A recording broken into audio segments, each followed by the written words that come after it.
Olá, começa agora o programa Clipping Eletrônico, ao vivo pela TV Câmara de São Paulo. No final do mês passado, o Departamento Nacional de Trânsito, o órgão ligado ao Ministério das Cidades, divulgou regras para a autuação de infrações cometidas por pedestres e ciclistas.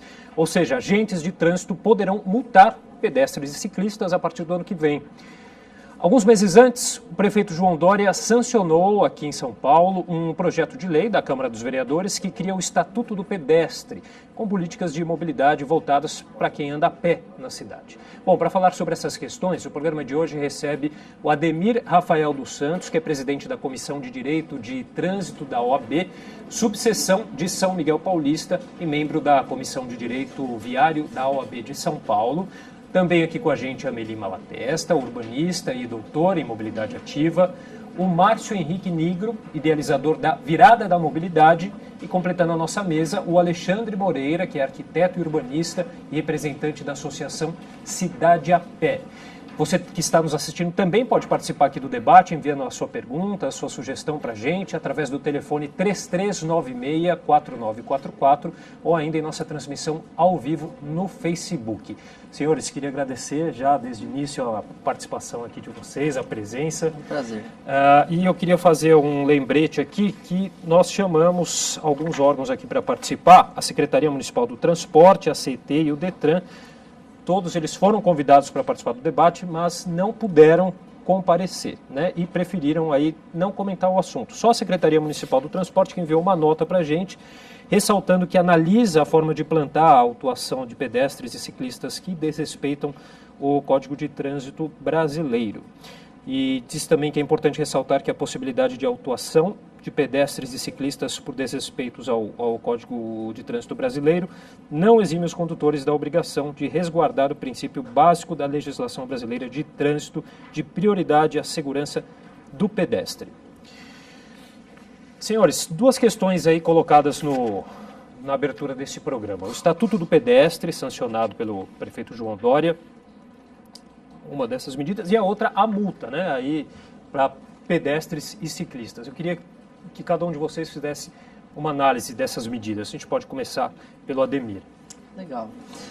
Na verdade, eu entendo que a previsão legal já existia desde 1998, quando o Código de Trânsito entrou em vigor. Por falta de regulamentação do Conselho Nacional de Trânsito, essa fiscalização não era realmente efetivada. E até na nossa conversa aqui que antecedeu um pouco, a gente já conversou um pouquinho sobre isso. Eu tenho dois posicionamentos, um posicionamento como educador de trânsito que sou e outro posicionamento de uma forma um pouco mais jurídica, legal, dizendo. Entendo que para que essas autuações sejam feitas da forma correta, é necessário que seja implantado um plano de educação efetivo, eficaz para o pedestre, para o condutor do veículo, toda essa situação. E há alguns critérios que ainda não foram pormenorizados, então ainda é um tema que ainda carece de muita discussão, muito debate, para que possa realmente evoluir para o princípio fundamental do trânsito, que é a segurança da vida. Eu acho que começamos por aí, né? Tá certo. Márcio, a sua opinião? Eu concordo com ele, acho que, em primeiro lugar, o pedestre ele é prioridade, né? Todos nós temos pedestres e aí decidimos se queremos ser ciclistas, andar de carro, ou andar de carona, andar de transporte público. Então você define seu modo de transporte com base em uma série de fatores. Mas você nasce pedestre, então ele tem que ser o centro das atenções. Eu acho que já existe uma regulação que prioriza, como a própria Secretaria de Transportes falou, que o carro pesado cuida do leve, o leve do ciclista e todos cuidam do pedestre. Tá? Eu acho que a regulamentação ela não diz isso, mas de alguma forma, como a gente está num país em que a gente tem que seguir o que uma Constituição manda, o que uma lei manda, e você pode fazer do que ela diz que o que ela não te proíbe de fazer, eu acho que é interessante você ter uma legislação que faça com que as pessoas realmente respeitem as sinalizações. Agora, é inevitável, a gente não pode deixar de abordar que existem inúmeras situações na cidade em que essa regra de priorização pedestre não foi respeitada. Então você tem locais de travessia com tempo inadequado, você tem calçadas péssimas que fazem com que as pessoas tenham que andar na rua. Então tudo isso gera algumas brechas que a legislação está tentando cobrir, mas que ela deixa descoberto, né? Então acho que isso tem que ser debatido e bem discutido, porque realmente a aplicabilidade dela numa cidade que tem tanta desigualdade vai ser difícil. Meli, sua opinião? É meio por aí, né? O Código de Trânsito, que é a lei federal, ele estabelece que o pedestre ele é a prioridade no sistema viário. Só que na vida prática das cidades brasileiras, de São Paulo incluindo, né, se inclui, né, essa prioridade não é praticada. Não é praticada, primeiro, porque você, como o Márcio já destacou, a infraestrutura voltada para a mobilidade a pé nas cidades é muito precária. As calçadas são ruins, a conservação da superfície da calçada é ruim, a calçada é invadida por rampas de garagem de uma forma irregular, que provocam o seccionamento da calçada, então ela fica simplesmente impossível de ser utilizada com pessoas que têm um pouquinho menos de capacidade de caminhar, com cadeirantes, idosos, tá certo? Mesmo uma pessoa com carrinho de bebê não consegue andar numa calçada, a distribuição dos tempos semafóricos, a localização das faixas de travessia não está no caminho do pedestre, ela está onde atrapalha menos o trânsito do carro. Então, a primeira coisa tem que ter a prática da prioridade do pedestre na rede de mobilidade das cidades. Depois disso, é um outro aspecto importante, que uma pessoa se torna pedestre ou usuário da via quando ela consegue um pouquinho de autonomia para caminhar. Então, crianças de 5, 6 anos, muitas já vão sozinhas para a escola, muitas já se tornam um usuário da via. Tá certo? E a gente não tem ainda a educação de trânsito como matéria obrigatória no currículo escolar. Não é educação de trânsito, como todo mundo imagina, que a criança é um mini carro, que ela tem que se comportar como carro. Absolutamente. Ela tomar conhecimento de como ela tem que atravessar, mas ela saber, já como cidadão, exigir os seus direitos, o verdadeiro exercício da legislação, que hoje em dia quem anda a pé fica sempre por último lugar. E outra coisa também é a preparação do condutor. Esse sim, esse passa por um processo de habilitação, ele tem obrigação de conhecer a lei e ele absolutamente não dá as centros de formação de condutor, eles não dão tanta atenção para esse assunto como eles dão para os demais procedimentos da formação do condutor. Então, o condutor, absolutamente, ele não está preparado para dar essa prioridade. Para um condutor é muito normal ele passar no finzinho do tempo do amarelo e desrespeitar os primeiros segundos de verde do pedestre. Isso também é muito pouco fiscalizado pela autoridade de trânsito. Então, acho que a gente tem que resolver muita coisa primeiro, mas muita coisa mesmo, antes de se pensar em multar pedestre e ciclista. Isso aí ainda é uma coisa ainda que não está na hora. Alexandre. Eu vou fazer uma certa ressonância aqui com as coisas que a Meli falou, lembrando que uma das atividades que a gente teve foi construir o Estatuto do Pedestre. Qual era a intenção do Estatuto do Pedestre? É justamente virar a cidade de novo para dar prioridade para a gente. Que nós somos, como disse o Márcio aqui, a célula primeiro. Você entrar no carro, você precisa andar, né? Até ele. Então, você partir do princípio de que essa célula que está de pedestre, que está completamente abandonada na cidade em relação à hegemonia da estrutura que existe na cidade, e partir para multar justamente quem é mais frágil, me parece uma coisa meio aquela lei que não vai pegar. Como é que ele vai fazer? Ele não consegue multar o motorista que dobra na conversão em cima do pedestre. Não tem, a companhia de engenharia de tráfego não tem condições de fazer isso. Ela não faz isso, que é proteger o pedestre. O primeiro, o item mais vulnerável da ponta. Ainda vai botar mais um negócio para ele multar? Me parece uma certa, assim, é uma lei meio só para aparecer na mídia, para dizer, o pedestre também vai ter multado, o ciclista também vai. Então, assim, é aquela coisa do país que é a lei que pega e lei que não pega. Outra coisa, tem 180 dias para regulamentar, cada município regulamentar. Como vai ser? Cada um vai regulamentar de um jeito? Quer dizer, quando eu estiver em São Paulo eu vou ser multado de um jeito, quando eu for para Belo Horizonte é outro, para Campinas é outro? Eu acho que foi feito de uma forma assodada, num momento de crise, onde a gente tem um aumento de morte de pedestres, um aumento violento de morte de ciclistas em São Paulo. Você está falando em multar o ciclista? Me parece fora de momento essa... Que é engraçado que a gente teve aí uma pesquisa feita que colocou, da Urban System, que colocou a cidade de São Paulo, ela foi eleita de novo como a melhor cidade brasileira em mobilidade urbana e acessibilidade. Esse dado espanta vocês? Você vê vocês? como estão as outras, né? Se São Paulo foi eleita melhor, Exatamente. Você imagina... Isso não quer dizer que está bom. Eu acho que não é a melhor, né? Vamos mudar o termo, é a menos pior, talvez. Olha, se não me engano, tem uma cidade lá no Amapá, que acho que o Lincoln Paiva vai bastante, fez um projeto lá, que todo mundo anda de bicicleta. Não sei como que é essa, não ganhou. Cáceres, não é no Amapá, é em Mato Grosso, 80% das viagens são feitas de bicicleta. É no Mato Grosso, a cidade. Mas então acho que tem até uma outra tese de parecida. doutorado da Universidade Federal do Mato Grosso, de um geógrafo, apontando exatamente a caracterização das viagens. 80%, é mais que Dinamarca, mais que Holanda, né? Pois é.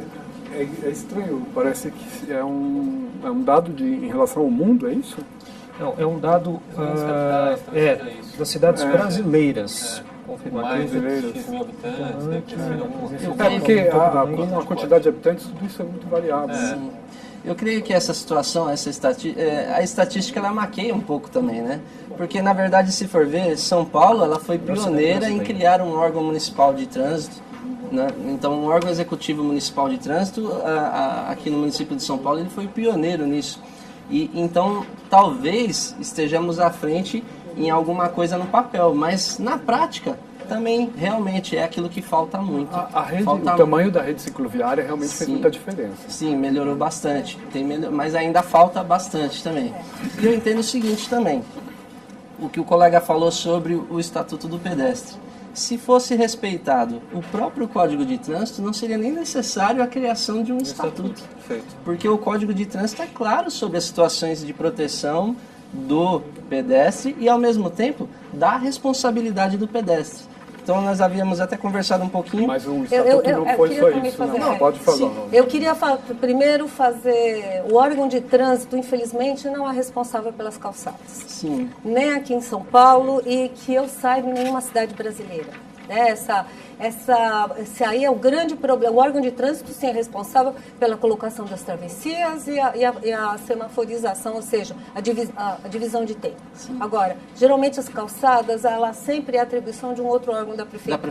Apesar dela ser sistema viário. Então já começa por aí. Sim. Né? Essa questão das calçadas é um pouco complicado, né? De quem que é a responsabilidade? Então, geralmente dizer que é do morador? Não, isso. Tem, então, legalmente do morador. Isso. Na maioria das cidades brasileiras há um pequeno trecho de calçada que é responsabilidade da prefeitura. A grande maioria é do proprietário do lote, não é o morador. O proprietário do lote sendo fiscalizado pela prefeitura. Isso. Aí ninguém faz a sua parte. E aí a prefeitura acaba respondendo por não fiscalizar. Inúmeras vezes nós vemos aí acidentes, nós acompanhamos como advogado, acidentes de trânsito, na verdade acidentes com um pedestre na calçada que torceu um pé por um buraco ou por um nível elevado por rampas de veículos. E a prefeitura ela tem uma tese defensiva, a responsabilidade é do proprietário, mas ela é condenada por conta da responsabilidade subsidiária de não fiscalizar. Ou seja, ninguém faz a sua parte, tá? A prefeitura não fiscaliza e o proprietário do lote não está nem aí, ele nem tem esse conhecimento, né? Agora, por outro lado, o Estatuto do Pedestre ele não é exatamente uma legislação que venha com a mesma função que o Código de Trânsito. Muito pelo contrário. Ele é uma legislação que ele dá suporte ao desenvolvimento, ao longo de qualquer gestão, de ações, de diretrizes que priorizem, que estruturem e estabeleçam a rede de mobilidade a pé, no caso na cidade de São Paulo. Então, por exemplo, se vem uma gestão que o programa do prefeito que foi eleito seja dar prioridade para o pedestre, ótimo. De repente vem uma gestão seguinte que o candidato que foi eleito democraticamente, ele tenha como meta, como prioridade, outro tipo de infraestrutura, infraestrutura, por exemplo, transporte coletivo, cicloviário, seja lá qual for, que a parte que estabelece a estrutura da mobilidade a pé não fique esquecida. Então, seja um programa, uma diretriz da prefeitura que continue ao longo do tempo, porque você não, São Paulo tem 17 mil quilômetros de via, ou 34 mil quilômetros de supostas calçadas, que não dá para elas ficarem boas do dia para a noite. Tá? Claro. É essa a função do Estatuto. A gente tem uma pergunta aqui, só para eu colocar aqui, do nosso telespectador, o Eduardo Ferreira, de São Miguel. Ele quer saber se o Estatuto do Pedestre prevê programas educativos nas escolas públicas. Vocês têm essa informação? Não, acho que, se não me engano, ele prevê, sim, alguma coisa. Sim, o Estatuto? Que a Prefeitura vai desenvolver programas... Campanhas educativas. Mas sim, na prática ainda não há nada efetivamente, não, né? O Estatuto, como esta lei que caiu do céu, da multa no pedestre, ele também deveria ter sido regulamentado em 30 dias depois de aprovado. Sim. Mas, no Brasil, como as coisas funcionam mais ou menos ao bel prazer, ele está lá esperando os órgãos. Que foi sancionado em junho, né? Ele teria anos parados. Ele teria 30 dias para ser regulamentado. A gente fez um trabalho enquanto ativistas em movimento para ajudar, mas está parado. Né? É legal até falar que é Eduardo, não é o nome? Sim. O Eduardo, né? Eu sou presidente da Comissão de Trânsito lá em São Miguel Paulista, e nós participamos de uma reunião com o secretário municipal de algumas alterações. A Meli até conversando sobre isso, né? Então, São Miguel ele vai ter um projeto, né? Já tem um projeto que está em andamento de área calma. Então, uma área que vai ser priorizado ao pedestre. E, inclusive, a OAB se prontificou, até por conta de não existir uma campanha especificamente, de ajudar ali na região, de conscientizar os motoristas, principalmente, que vão ser aqueles que vão estar ali acuados, né? Então, tirando o espaço do motorista para dar para o pedestre e fazer essa conscientização. Então, diretamente ainda não existe nada, mas nós já estamos elaborando alguma coisa como cidadão, como morador ali da região, para tentar favorecer ali o bairro de São Miguel. A gente teve um fato curioso um tempinho atrás aí, uma faixa de pedestre que foi pintada em 3D, né, que teve aquela que chamou bastante atenção, passou em todos os jornais. O que vocês acharam de atitudes como essas?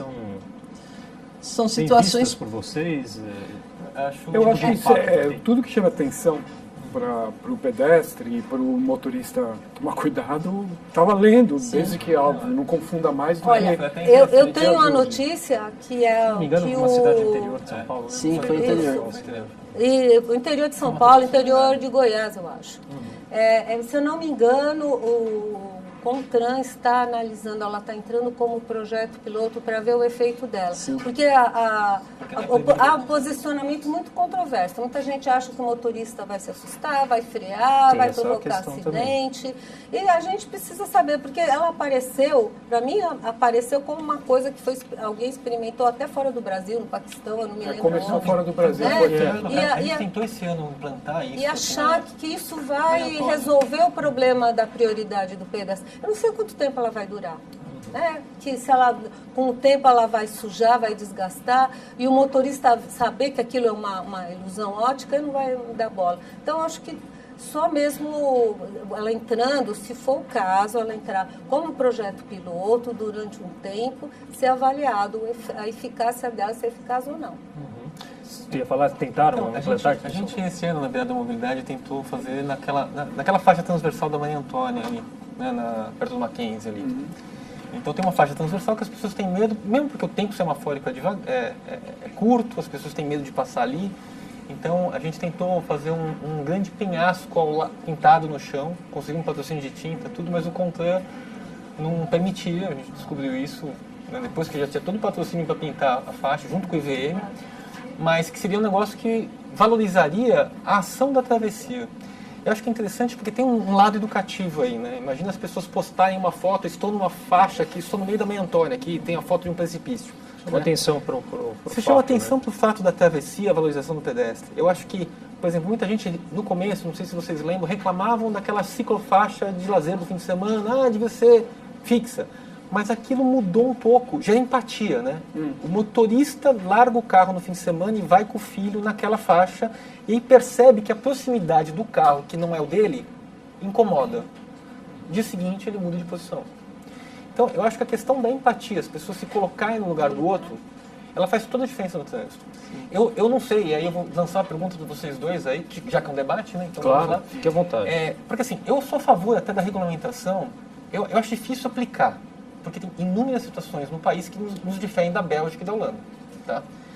E aí a pergunta a gente precisa de lei para que as pessoas cumpram. Infelizmente, a gente não tem uma educação de berço que a pessoa não atravessa fora da faixa porque eu fui ensinado a não atravessar fora da faixa. Eu respeito o farol porque eu fui ensinado a respeitar o farol. Então aqui a gente tem essa questão. Então isso vale para os dois lados, para o pedestre e para o motorista. E na verdade é um reflexo. Eu acho que se a pessoa não respeita o farol enquanto ela é pedestre, quando ela for motorista, ela não vai respeitar o farol da mesma forma. Ela vai achar que está, né? E vai passar. Então começa uma educação de base. Quando você vai... A gente cansa de fazer, a gente é jornalista, cansa de fazer reportagem também, vendo se as pessoas atravessam na faixa, a gente sabe que não respeitam também, né? Tem aí a parte da falta de educação. Aí a gente precisa sempre lembrar... Tem que praticar empatia. Praticar empatia, saber por quê. Saber por que não está atravessando. A pergunta é a seguinte, se a gente está reclamando talvez de uma... Eu acho que é a forma... existia a proibição, eu acho que é interessante para tentar educar. Né? Para tentar trazer as pessoas dizendo o seguinte, olha, a via é a via de todos, combinamos que essa regulamentação, então temos que cumprir. Né? Então se estabelece um local para o pedestre, um local para o carro, um local para o ônibus, um local para o ciclista. Eu vou discordar um pouco. Não, deixa eu terminar o raciocínio só. Então isso a gente tem que fazer aqui. Não há um respeito simplesmente por respeito. Agora, quando você vai, por exemplo, para Nova York, e se você tentar passar no meio dos carros, do lado de um guarda, ele vai te puxar. Vai falar, não, teu lugar é ali. Não tem lei para isso. Porque o pedestre atravessar fora da faixa? Cansei de ver lá. O que eu vejo é sim, o guarda autuar o motorista que não dá prioridade para o pedestre na travessia. O trânsito de Nova York é horrível. Eu já vi caminhão fazendo carga e descarga em fila dupla na faixa exclusiva de ônibus e as coisas funcionarem. Em compensação, o que lá tem garantido é a prioridade da travessia do pedestre. Mesmo que não passe nenhum carro na conversão, porque o fluxo de pedestre é intenso, fica aquela fila lá. É só uma reversão de prioridade. É dar prioridade para quem... Não é a cidade para a máquina, é a cidade para as pessoas. O que tem mais? É gente andando a pé ou gente dentro do carro? Tá, mas aí os pedestres também precisam respeitar as normas. Não, mas também, eu só estou falando que eu Então, se tem pedestre andando na 23 de maio, deixa de falar que ele queria... a norma é uma forma de convívio social, perfeito. Todo mundo tem direito a tomar multa, perfeito. Não tem nada contra isso. Se é a forma de valorizar o pedestre, não é. Né? Assim, você quer multar o pedestre? Então me dá a infraestrutura para multar. Sim. Sabe, não é possível. Assim, existe uma disparidade, como eu falei no começo, a disparidade é tão grande. O carro, como todo mundo conhece as contas, ontem apareceu uma conta ótima do Aranha na audiência sobre a morte no trânsito. Assim, as 400 km de ciclovia atuais que tem o vereador combatendo representam 1% do viário. 1%. E tem gente querendo tirar. Mas só de aumentar o desrespeito em relação ao ciclista por essa onda de vamos tirar a ciclovia, aumentou em 75% de mortes ciclistas. Então, assim, eu não acho que, assim, deixar sem multar pedestre, ciclista, não. Tudo bem, mas multa quando der condição. Não faz o menor sentido. Agora, vamos voltar ao que eu falei de novo. Eles não conseguem multar os motoristas. Aí vão começar a multar o que é mais prejudicado ainda. Eu acho que é uma inversão lógica absurda. Essa questão do pedestre, eu entendo assim. Falta infraestrutura para o pedestre? Sim. Mas um número, por mais que seja muito pequeno, há o pedestre com a consciência de infringir a lei. Da mesma forma que existe o infrator contumaz, né, o motorista que é infrator contumaz, existe também o pedestre que é um infrator contumaz. E nesse sentido eu tenho uma visão assim. deve-se dar a oportunidade de aprender o que é correto. Não aprender o que é correto vai ser penalizado. A penalidade, ela tem um cunho educativo. Sempre tem. Tem um cunho educativo, mas primeiro deve ser oportunizado outras formas de educação, sem penalizar pecuniariamente ou de qualquer que seja a forma. Essa é outra coisa que eu quero saber. Eu vou não ter só um focar no CPF pedestre, né? aqui. Não, tem Não, várias e outra questões coisa, não explicadas, né? se nós vamos educar, eu acho, como eu já ressaltei na minha fala, por favor, vamos ressaltar a educação do condutor para todas as situações que ele tem que dar prioridade para o pedestre. Está estabelecido pelo código, não é nem a gente que está falando, que numa conversão, mesmo que o sinal esteja verde para ele tem que dar prioridade para o pedestre que está fazendo a travessia na via transversal. Isso aqui não é, precisa de campanha. Aí você faz a campanha com o orientador de trânsito, todo teve mundo uma vez respeita, aquela né? campanha de colocar a mão para atravessar, não, né, que tinha num... não precisa colocar a mão. Existe um negócio chamado faixa de travessia. Certo? Sim, exato. Então, tá ali. Tanto que não Pisou, deveria... pegou, né? Ou Havia um mar assim, vermelho, tá né? lá, Padrão, é como é feito no mundo todo. Ninguém coloca a mão para atravessar a rua. Por que aqui Porque o mais vulnerável tem que ser respeitado. Porque aqui é tão difícil o condutor respeitar o pedestre na faixa. Por quê? Por que é tão... Então, é que eu me pergunto, por que aqui é tão difícil? Precisa colocar a mão para ele ter certeza? Porque o pedestre está do lado da faixa, eu não sei se ele vai atravessar ou não. Quantos segundos você vai perder para você chegar à conclusão que ele não vai atravessar? A gente tem algum país exemplo nessa questão de... Acabei de falar de Nova York. Acredito, né? Fora Nova York. E qualquer outro país. Você vai para Madrid, Paris, qualquer lugar que você coloque o pé na faixa, ou nem precisa, você já se... Brasília, tá? Brasília também. Eles são pioneiros, fizeram uma campanha há mais de 20 anos atrás, em 97, que era Pela Vida. E aí, na verdade, naquela ocasião, eles criaram o gesto da mãozinha. Mas se você se aproxima de uma faixa, mesmo que você não faça o gesto de mão, o veículo, ele reduz a velocidade. Se não atravessou, ele acelera e vai, ele perdeu quantos segundos? Agora, lembrando também nessa questão, estou falando sempre mais do aspecto legal, tá ok? O próprio CTB, ele fala também, hoje aqui em São Paulo nós vemos bastante, e já direcionando naquilo que eu falei agora há pouco, o pedestre também desrespeita. Existe a sinalização semafórica e ele também atravessa com o sinal vermelho para ele, Vamos toda essa entender questão, por quê, né? Então, são questões que vão se direcionar sempre para quê? A conscientização. Mas de ambos os lados, motorista e pedestre. Eu queria só rebater mais uma vez. Se você pegar a quantidade de pessoas, assim, a distribuição dos tempos semafóricos em relação à quantidade de pessoas Concordo que tem que ser é revisto. altamente injusto, tá? Concordo. Até pela própria, se você entende um pouquinho de engenharia de tráfego, até pela própria metodologia. Sim. O tempo de travessia não é definido pela demanda, ele é definido pela distância a ser Mas atravessada. Deixa eu só terminar Sim. a minha ideia. Independente se tem só uma linha de pedestre atravessando na frente ou tem um pelotão atrás dele. Então, conclusão, já tem até vários assuntos foi abordado pela mídia, os nossos tempos de travessia são insuficientes, tá? Então a tendência ele espera, mas é normal um pedestre esperar mais do que 2 minutos para ele conseguir atravessar metade de uma avenida. Mas e ele esperar mais 2 minutos. colocar a vida dele em risco, concorda? Então, são coisas que tem que ser revista e concordo com a senhora, mas não justifica dele colocar a vida dele em risco.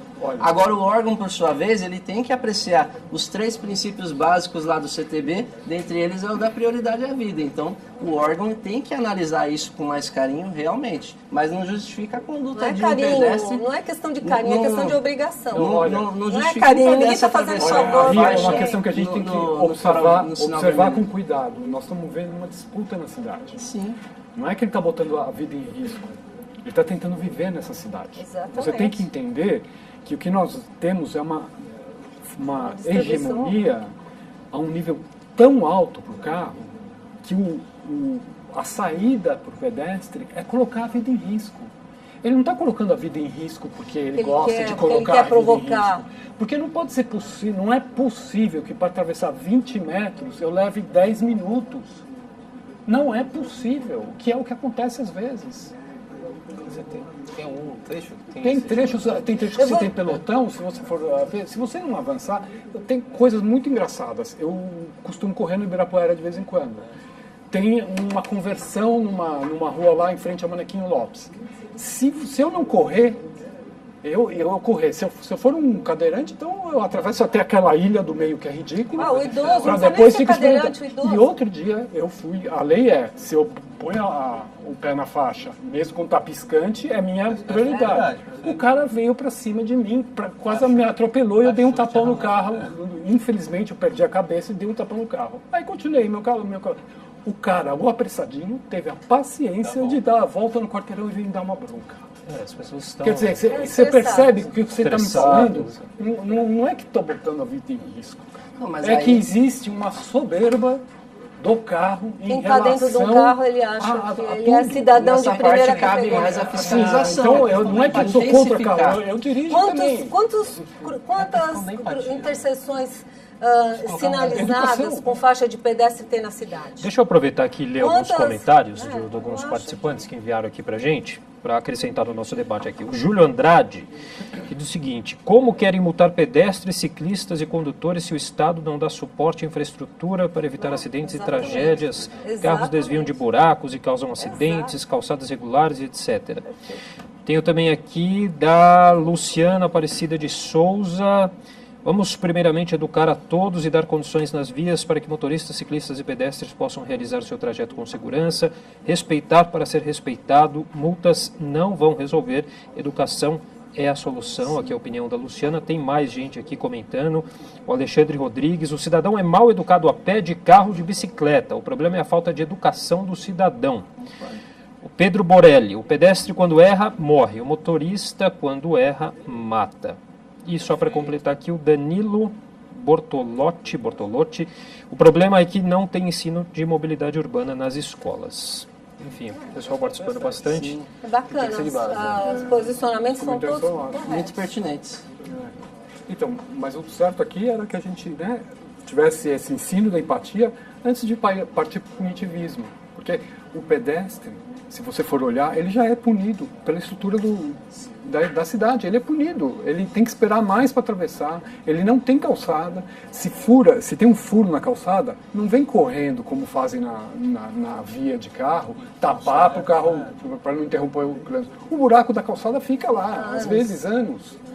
Então, assim, é uma desproporção tão grande que acho que a gente devia, realmente, essa lei deveria ser... Que a ausência, Caralho, de uma- a ausência de um código desse, por exemplo, faria com que as pessoas pudessem fazer caminhadas no 23 de maio de manhã e expor a vinda deles em risco o tempo todo. A ausência dessa lei permitiria que você... eu quero andar pela 23 pelo meio ali. Você poderia. Você está atravessando, eu vou começar a minha travessia. Não, o Então, código você tá não é imaginando um assim. brasileiro que não existe. Não é isso. O código Não é isso, estabelece e acho que as pessoas, elas também têm um pouquinho de bom senso para saber. Então a gente, você dá esse exemplo da 23, é um exemplo extremo, até porque ela não tem interesse nenhum para quem caminha. Mas você andar no centro da cidade, quantidade de pessoas que caminham, muitas ruas que não são pedestrianizadas, né? E elas acabam fazendo a travessia sem aguardar o tempo, porque o tempo é excessivo, e às vezes dá uma brecha tão grande, uma brecha entre um veículo e outro, que ela não entende porque que o sinal não permite que ela atravesse. Então, quando ela vai atravessar, geralmente, o que tem acontecido muito, que tem aumentado muito, a presença, né, da moto como responsável por atropelamento. Então, vem uma moto, um motociclista em uma velocidade incompatível com a velocidade, por exemplo, numa via central, e acaba colhendo o pedestre. Que essas são as Quer dizer, as dificuldades do radar, na verdade, né? Porque o radar pega muito carro e pouca moto. Hoje, assim, o que eu percebo o que eu percebi na marginal, e independente da velocidade, é que assim, os carros se mantinham na velocidade e as motos saíam assim a disparado. E aí, é outro ponto que eu acho que a lei acaba cobrindo, por exemplo, aquele cara que está vendendo no meio da marginal e que é atropelado por moto de trânsito, né? Que compunham os índices de atropelamento, o ambulante que estava vendendo porque o trânsito está parado, mas vem a moto rasgando, né? pensa comigo. que Nós amanhã- vamos você montar esse pode- ambulante, Não, mas é que vai ficar Não, tudo a gente vai complicado. colocar alguma, Você tá falando alguma de regra que exceção. proíba dele estar ali, por natureza. Mas já é, né? A gente entra, então, já é uma regra. Ainda sobre essa questão aí do tempo do semáforo, isso necessitaria de uma tecnologia, algo assim? com certeza. Porque a Você gente sabe, precisa hoje em dia rever- São Paulo já está com a rever- situação dos semáforos Não, muito precisa complicada. rever parâmetro. Tem uma tese de doutorado o ano passado na Faculdade de Higiene e Saúde Pública, em que a moça, uma fisioterapeuta, ela comprovou que os semáforos, a programação semafórica dos semáforos de São Paulo são suficientes para as pessoas atravessarem. Só para você, se você for no manual do Denatran, que estabelece qual é os procedimentos, ele vai indicar a velocidade a ser adotada de 1,2 metros por segundo, a velocidade de uma passada. E assim, esse valor 1,2 metros por segundo, ele não foi adotado de nenhum estudo, de um parâmetro nacional. Ele foi adotado de outros manuais. Uma pessoa de idade, por exemplo, pelo trabalho dela, ela comprovou que a velocidade é quase a metade dessa, 0,7. Nossa população está envelhecendo. Conclusão, não dá para uma pessoa terminar uma travessia. E com essa nova forma de sinalizar, ser pouco tempo de verde, o restante no piscante vermelho, isso tem prejudicado, reduziu mais ainda o tempo de travessia e tem prejudicado Aumentou o muito. estresse. Não tem ninguém, eu não conheço uma pessoa que acha que os tempos de travessia dos semáforos de São Paulo são suficientes. Eu não conheci até agora ninguém. Alguém com andador, por exemplo, Sim, senhores, a gente está chegando já no final do programa. Eu queria uma consideração final de cada um de vocês. Vamos começar aqui de novo pelo Ademir. Por gentileza, Ademir, uma consideração final em relação ok. aí ao assunto. Então, como eu falei, iniciei, né, o tema é complexo, o tema ele necessita justamente desse debate para chegar num consenso. E eu entendo que há muitas situações que devem ser melhoradas para o pedestre, digamos que mais de 50%, bem mais disso, tem que ser melhorado, questões de tempo de semáforo, dentre inúmeras questões. Mas o pedestre ele tem que entender também que ele tem que cumprir algumas regras, por mínimo que seja o índice de pedestre que desrespeita, mas esse número ele tem que acabar respondendo também por essa penalidade. Então, a fiscalização eu entendo que é válida. Entendo também que é necessário campanhas educativas com métodos eficazes para poder conscientizar principalmente o motorista dessa questão de que ele tem que abrir o espaço para o pedestre, mas também do pedestre para o motorista. E no final de tudo isso aí, entendo que se as pessoas cumprirem o que a lei determina, eu acho que já daria bem certo.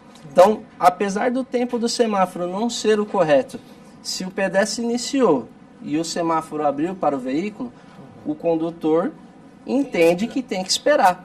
Se o semáforo está vermelho para o pedestre tem que entender que ele não tem o tempo para isso, mas enfim. Precisar passar por Márcio, que a gente já está no limite. Por favor, Márcio. Bem, eu entendo que eu concordo com você, acho que a lei é válida porque ela estabelece alguns limites do que se todo mundo fizer, a gente vai chegar num caos, né? Então, assim, se as pessoas puderem andar na 23 de maio, por que elas não andariam? Então, eu acho que tem que existir essa lei para que estabeleça algumas regras viárias, né? A via para o transporte. Não está em pauta aqui se está bem distribuído isso. Eu acho que existe uma outra briga que é o seguinte: como fazer a cidade para pessoas? O pedestre está no centro da discussão, ele tem que ser privilegiado, ele tem que ser o centro de tudo que for formado, porque, afinal das contas, a gente espera que daqui a 20 anos nós só andemos, não precisemos de carro. A gente possa ter uma infraestrutura que corresponda a uma cidade que se possa andar a pé. Mas eu acho que nesse momento, olhando que visa a segurança, as pessoas têm que se comportar de acordo com a regulamentação implementada, eu acho que é importante. Tá certo. Márcio, obrigado. Meli, por gentileza. Bom, primeiro eu quero agradecer o convite, parabenizar a pauta, que eu acho que é excelente. A gente precisa, né, a sociedade precisa se conscientizar e debater o que significa a multa para o pedestre e para o ciclista. Se isso aí é isso que vai fazer com que o Brasil deixe de ser um país, ou São Paulo deixe de ser uma cidade onde mais de uma pessoa morra por dia no trânsito, será que é por aí que a gente vai conseguir reverter? Acho que serviu como momento de reflexão. E só mais um fato. Hoje em dia, terrorista está usando carro para praticar terrorismo. Então, isso que é através do atropelamento. Isso é mais do que um exemplo de mostrar que quando você está atrás de um volante, é como se você tivesse com uma arma. Uma arma, né? Alexandre, por favor. Eu queria agradecer também ao debate aqui, todos os companheiros. A pauta é importantíssima sempre. São Paulo precisa virar uma cidade civilizada de novo, né? Abdicar um pouco dessa fanatismo pelo carro. Eu acho que a lei é muito difícil de ser aplicada. Eu entendo a certa hegemonia de deixar todo mundo poder ser punido, mas ela me parece um pouco sem condição de ser aplicada, porque não existe o insumo, o subsídio para aplicar. Você não tem como multar uma pessoa que não tem nem condição de atravessar. Então vai ser uma coisa bastante complicada. Eu acho que veio... É bom porque acende o debate sobre o assunto, mas acho bastante complicado. Tá certo. Bom, queria agradecer a você que nos acompanhou em mais um programa Clipe Eletrônico, agradecer a cada um de vocês aqui por toda a contribuição. E o programa Clipe Eletrônico de hoje vai ficando por aqui. TV Câmara São Paulo, a política da cidade passa por aqui.